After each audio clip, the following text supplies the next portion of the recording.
Morning, Kate. Good morning. Welcome back from your wonderful trip to Thailand. Thank you very much. It looked fabulous.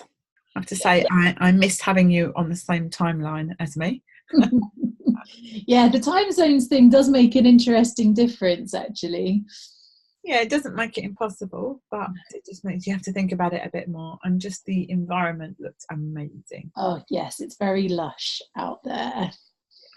It looked lush, and I think perhaps being in a state of lush or good environment or good energy may be something that would be good for us to talk about today. Yeah.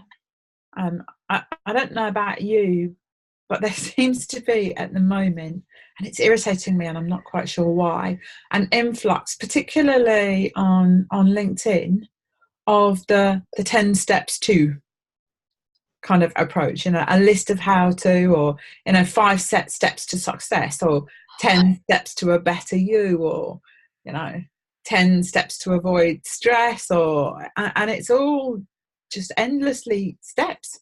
Yes. But part of the reason that is that lists are seen as being popular on social media. So it's advised as a strategy to get people to engage with content or to read content, that doing a list will generate that. So it becomes part of the training in copywriting and article writing for social media. Okay, now psychologically, I guess I understand that, because most people, if they start, like to finish. Not all, but if the left brain is in charge, that's where the completer lives, on the left side. And the left side of the brain is very much the survival part of the brain. So when all else, when all is lost, it's the left brain that drives people through whilst they're still in their heads. So I guess from how to make people read your statement, I guess that makes sense. However, there is a big difference between reading something and intellectualizing it, and reading something and absorbing it. Yeah. And one of the things that I've noticed with those lists of how to is that people get caught in them. Yeah. They get caught in what, well, I'm on step 4, and they said this would have happened by then, but it hasn't. And actually, it brings me to a quite a provocative topic which has just come to mind. Part of those lists of 10 things to success, one of the things that I have seen on trend a lot at the moment are those coaching courses. You and I kind of flicked a couple of notes about it the other day, where is your life in a challenge? Are you not making enough money? Old pyramid selling type approach. Yeah. Come and give us X thousands of pounds and we'll turn you into a business coach. Yeah. And, you'll be able to charge £1,000 a session, or whatever it is they're promising. Yeah. And the impact of those 10 steps to what I would regard as a dark place, 10 steps to hell, because now you still haven't achieved what you were looking for in many instances. I'm sure there are some people who are successful, but I know a whole load of people who haven't made it work. Yes. You've also got a big dent in your bank account. And if you take all the materialistic stuff out of it, self-esteem, self-worth, self-confidence, adding value, just get knocked horribly. Very much so. I see that with people coming to me a fair amount that have been on these courses, who've been on, or on the receiving end, who've paid a lot of money to work with some of these coaches. Yeah. And then the outcome hasn't been what they desired, and then actually how much it's blocked and stopped them in their flow of their business, because it's almost sidetracked them in many ways away from what it is they were really trying to achieve in the first place. Well, it seems to become a bit of an obsession. They did it, so I must do it. And there seems to, because of this need to complete the 10 steps and not give up, because at the point of fear, you are triggering a lot into that limbic area of the left brain. Yeah. I had this need to keep going, because if I give up, all is lost. And if I keep going, then maybe I'll make it. And of course, success comes from many different areas, and it's, there is a role of persistence in there, but it's not persistence beyond the realms of common sense, of intuitive knowledge. It's not this relentless drive in it. It's about flow, and it's also very unique to each person. Yes. And I think that's one of the things that gets me around these. Here's my formula, here's my 10 steps to, here's my, here's how I achieved success. Yes, we can learn from each other, but there's become quite a sense, I find, on social media of a bit of a preachy nature. This is the way to do it. These are, this is the only way to do it. And if you follow this, this will happen. Yeah. And of course, we don't know what budgets those people have got. We don't know what background, what lifestyle, I think there was one, I was having lunch with a friend yesterday, and she'd been listening to a podcast, and she's a working mum, and she's trying to get like a side business thing off the ground as well, and she'd been listening to this, and this podcast had suggested, if you're struggling with this, just get a cleaner. And she was just like, well, that's fine if she's like, that getting a cleaner is half the food for the week for the family. Yeah. So I've got to, it would be great to get a cleaner in to help, save time so I can spend more time on my business. But that's, and it is very easy for people to preach these ideas when they're not, in awareness of what other people have going on in their lives.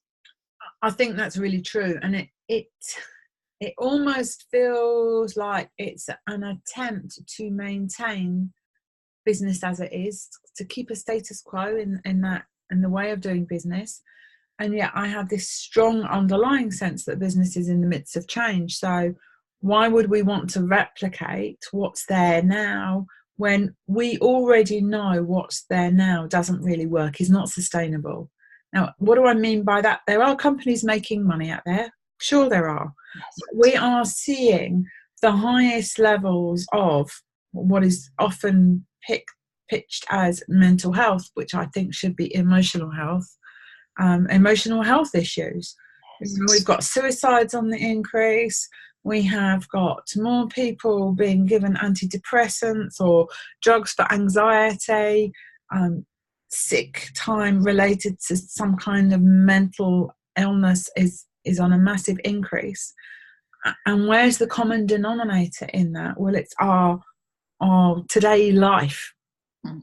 Our today life is driving people to a state where enough is never enough. Yeah.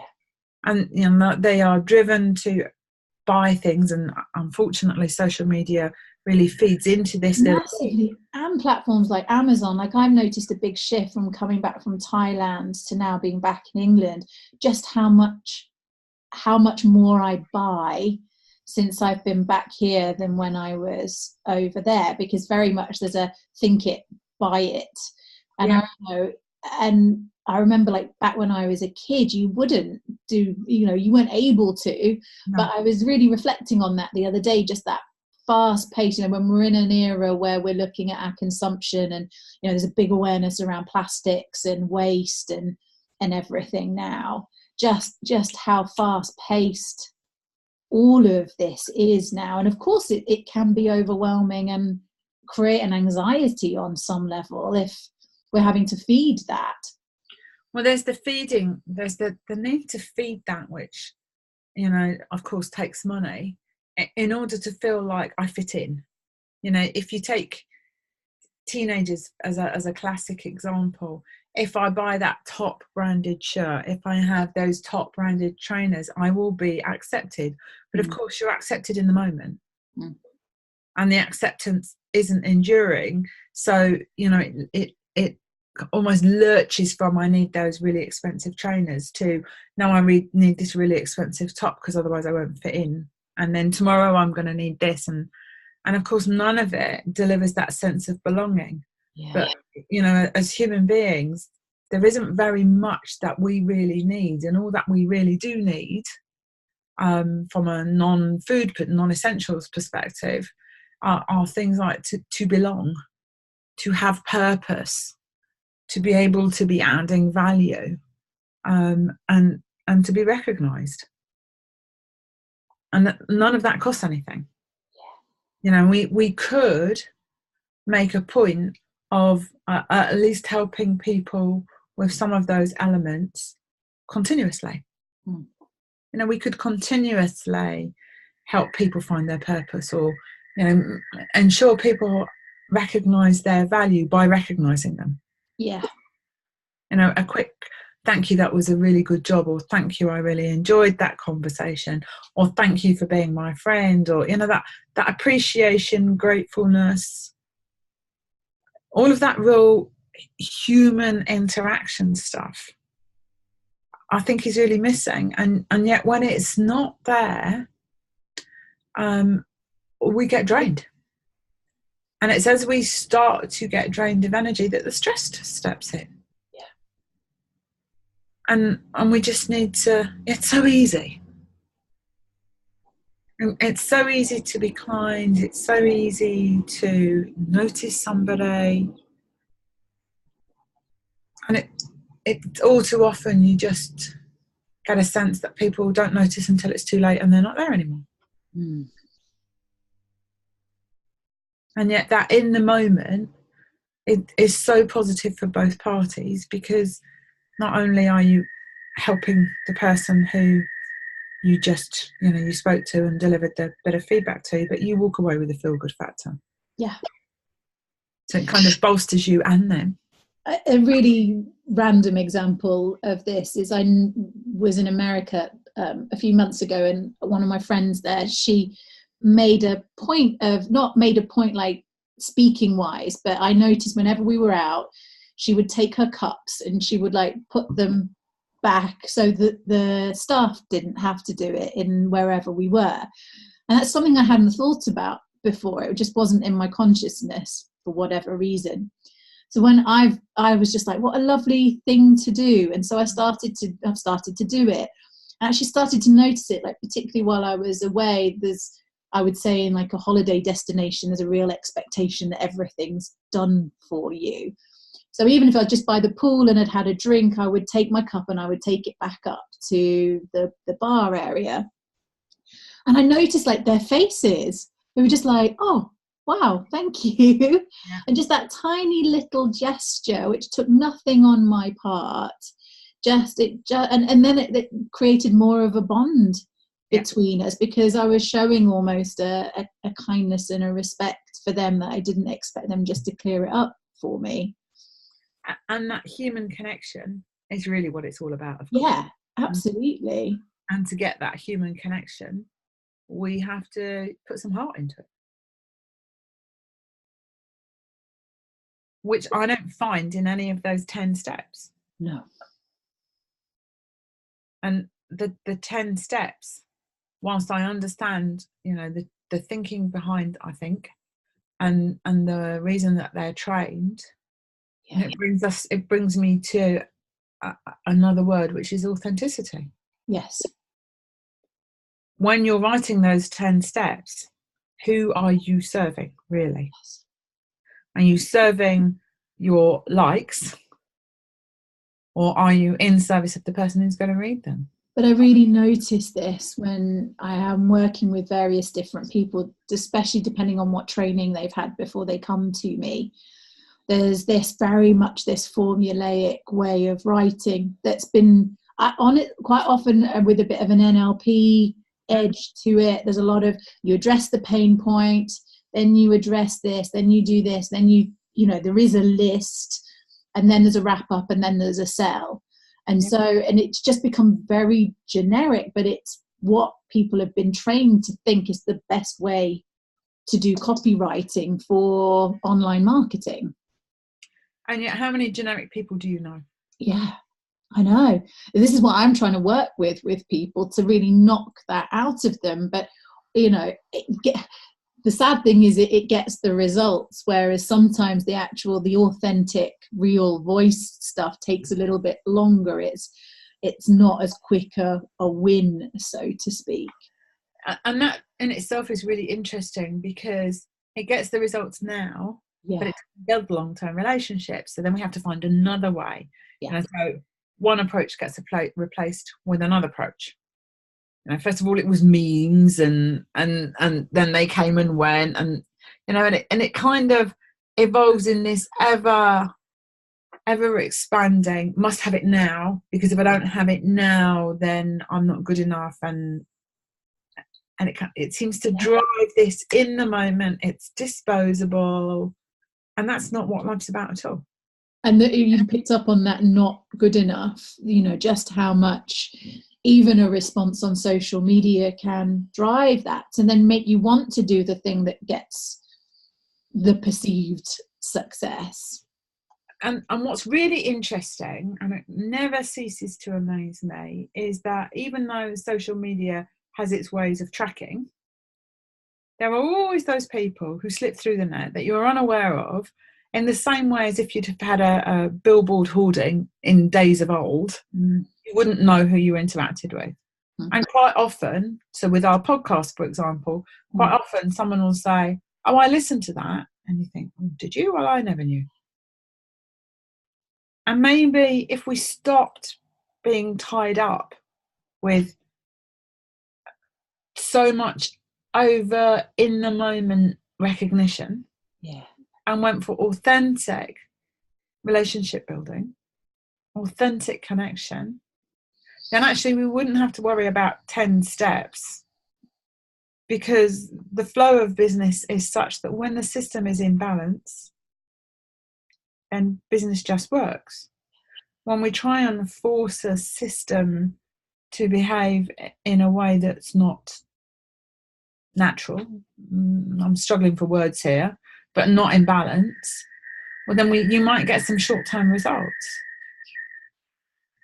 but it's never going to deliver a sustainable future. And maybe people don't want a sustainable future. Maybe it is all quick burn here, gone tomorrow. I don't know. I don't know how. I don't know what's left of people in their very stressed out worlds that enables them to see beyond the here and now.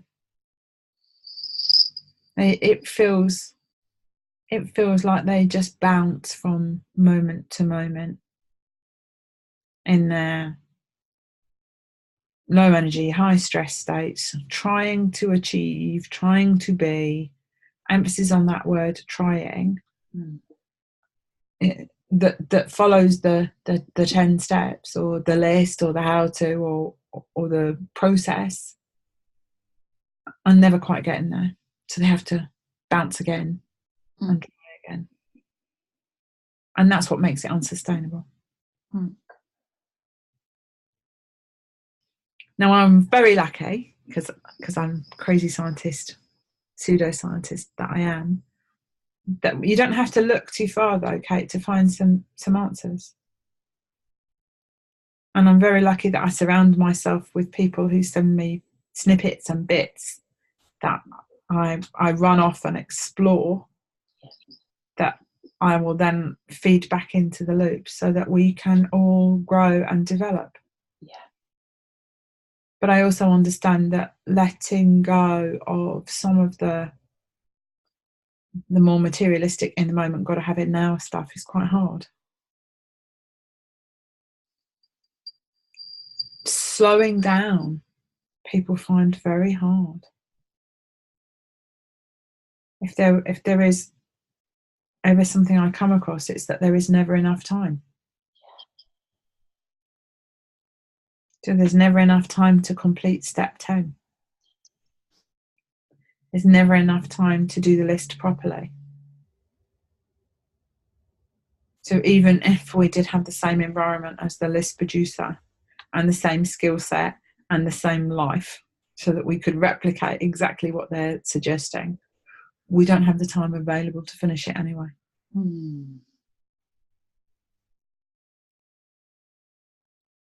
And it kind of begs, how much longer can people continue working in that way?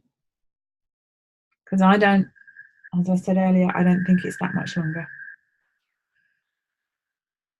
I am seeing levels of stress, levels of anxiety. There seems to be an anxiety epidemic going on, actually. Yes, there does. Yes. And sadly, so that I see, I'm going to say sadly at two levels, actually. I work with people who are in very senior roles, who are kind of 45 and above in years, who are experiencing high levels of anxiety, high levels of self-worth. And the only way that's covered off is either by removing themselves from the situation, so they kind of observe themselves outside of their head, so they're very removed and often classed as cold, or they're aggressive. They have this need to fight and defend, because otherwise, how can I provide for my family? Therefore, I will be a failure. So I have to at all costs. And that's classic stress, not being able to appreciate others. And then I also see it equally, if not more sadly, in the 20 to 35-year-old age bracket. And we've got youngsters that almost hit the working environment, regardless of what it is, stressed. But we have had, like I say, with the purchasing, the speeding up, everything's so available, like the online, like I notice a lot of anxiety around that's coming from social media, that's caused by social media, because we're in this compare, contrast, so much information, so much everything. I'm making a real effort. Like I've moved all my apps into another part of my phone, because it becomes such a, we're so, like they've been designed, they have this addictive design built in, so that we're getting these dopamine hits every time we're checking our phones. And I was reading about the difference between dopamine and serotonin, and just what that's doing to our system. So it's getting us into a heightened state of anxiety. So I think that's got a part to play in this anxiety epidemic as well. I'm sure you're right, because there is an expectation that whatever I put out there is going to get a response. But also but looking for the response, like I've noticed my own patterns when I go onto social media. I notice what's going on in the body, and there is a real fluttering in that tummy, solar plexus area, and I am looking for a hit. There is absolutely no doubt about it. I'm looking for information and either validation or connection, like one of the two. And so it's creating that loop. Well, and if you're going in with an expectation, I wonder how often the expectation is met, or whether it's eternally never quite enough. Because if you've got 10 likes, well, why haven't you got 100? And if you've got 100, why haven't you got 1,000? And so on and so on. And I think because you have that high expectation, there's an eternal disappointment every time you go anywhere near it. Again, a bit like the list. Oh, the list didn't work. The post didn't work. This didn't work. Yeah. Feeds the story in your head to reinforce, well, actually, I'm not as good as. I'm not good enough. I mean, that I'm not good enough, I think is a pattern for most of us on some level, of not feeling enough. And one that very few people will voice. It's a little silent monster, because we can't possibly share, I'm not good enough. But when we're all suffering with it, if we all spoke about it, and we don't. The shamanic journeying that I have been doing as part of my training course that is probably the number one limiting belief that comes up with the whole group. I've noticed that in the work that I was doing in Italy with Gaia, same thing, all the workshops, that was pretty much the number one thing for everyone in those groups. Yeah, and I think, and I suspect that there's many human beings suffering from I'm not good enough. Yeah. Which of course is self-talk. Yeah. That doesn't make it any less powerful, and it slips in under the skin. Yeah. And when we talk about well-being or health or balance, or in a state of flow, we have to look to all areas, and that means we need to look at, you know, our physical selves. What are we doing to ourselves physically? Are we exercising? How much nutrition are we putting in? You know, how are we treating our physical bodies? Yeah. We also have to look at our mental self. You know, what stories are we telling ourselves? How tied up are we with some absolutes, you know, can or can't versus being flexible and open-minded, and what's driving those? When we look at our emotional well-being, you know, what's going on emotionally? Are we open and honest with our feelings and able to just at least acknowledge them? You mentioned just now raised conscious awareness. Most people are very low on awareness of their emotions, yet they would deny that vigorously. But it's only when you know, irritatingly sit and points out someone's shift in emotion, or you track their emotion, that you start to see just how much they're impacted. And then, of course, the bit that we really do avoid, you know, so we accept mental, we accept physical, we're uncomfortable with emotional, and the real taboo area, which is the final key element, is that spiritual well-being. And when we think spiritual, we don't necessarily think religion, but we do start to think about values. We do start to think about connectedness. We do start to think about what kind of practices are we putting in place to, you know, look after our spiritual aspects, because we may not like it, but there is plenty of scientific evidence to prove that we have it. And our spiritual energy, which has a big impact on those around us, is important as part of the well-being picture. And how would you define spiritual energy for people that's that concept that they can't quite? And I guess the challenge of spiritual energy is very much around the fact that you can't see it. Yeah. But you can't see emotions either, but boy, can you feel them. Yeah. And when we think about energy, you know, let's go back to something that is at a scientific level understandable. So we all know that we're made up of cells, and we know that in those cells, at a micro level, then we've got the nucleus, the brain of the cell sitting inside it, and we've got electrons and protons and what have you whizzing around it. And when you start to look at what's inside those elements in the cell, then it's pure energy. And you can measure that in the same way as you can measure electrical current. You know, in the same way as you can create a graph to measure vibration. Well, that energy comes off of us, driven from our well-being. And do you feel like the field around us? Yeah, the field as part of that. Yeah. The field around us can extend on a daily basis to about 3 meters, 10 foot, something like that. And it comes from the heart, right? It comes from the heart, absolutely. And when we're really agitated or our well-being is off center, that field around us can extend to about 9 meters, 45 feet.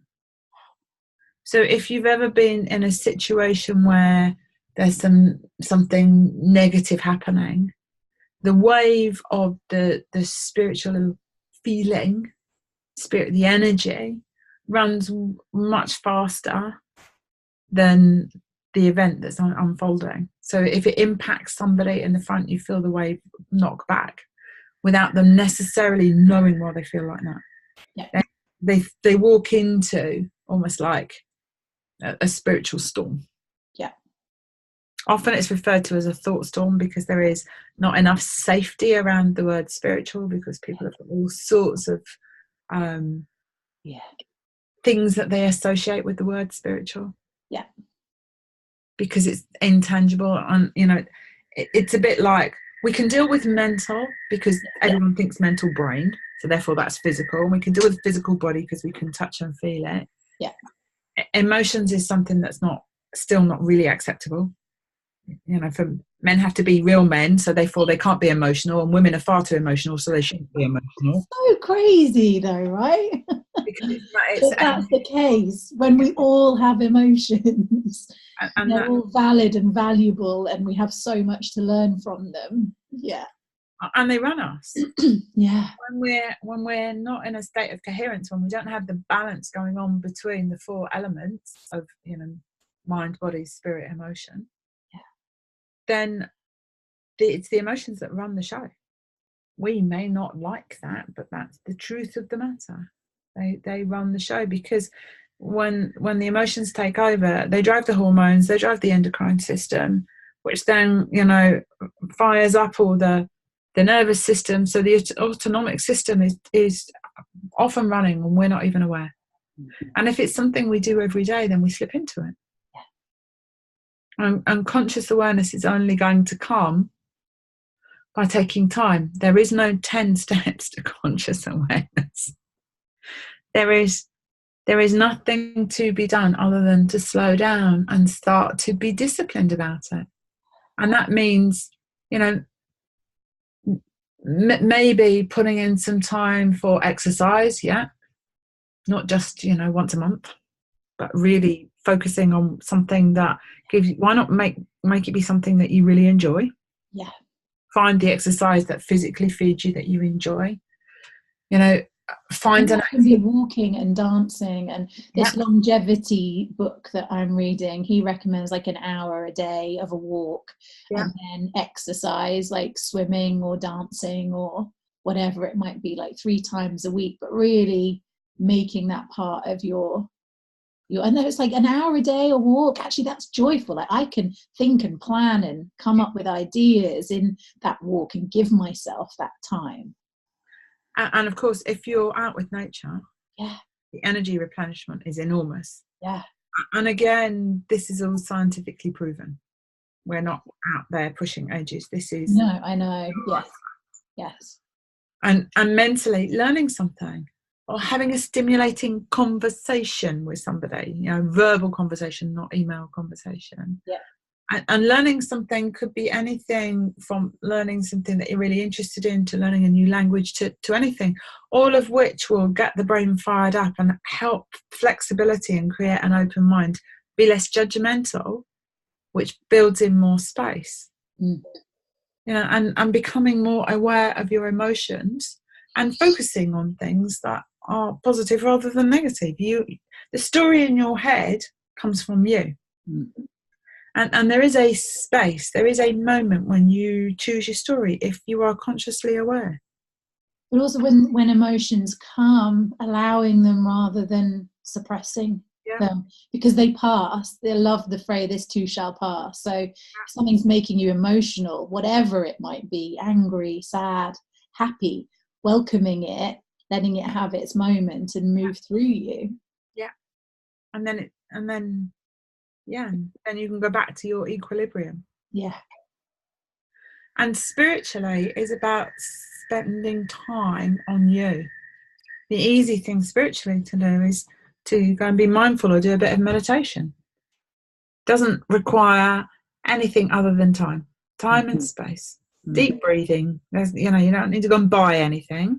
You know, there is no, for anything that we're talking about here, you don't need anything other than you.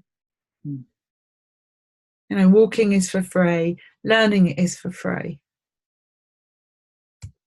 Creating, oneness with your emotions, becoming aware, doesn't cost you anything. It just takes a bit of time. And spiritual development just takes a bit of time. Noticing and spending time on you. Noticing the thoughts that come, focusing on the breathing. If even if you just focus on the body and the various bits of the body, our body is amazing in what it does, and yet we don't notice it. It's like such a well-oiled engine, and it doesn't need much to keep running. And we can really punish it with lifestyle and stress and poor environment and removing it from connection which it longs for. We can force it into a situation where it needs 10 steps to the perfect life, and it still continues to serve us the best way it can. And when things are achy or uncomfortable, if we just paid attention to them, then we could shift our world. And if we shifted our world, then we wouldn't have half the issues we have today.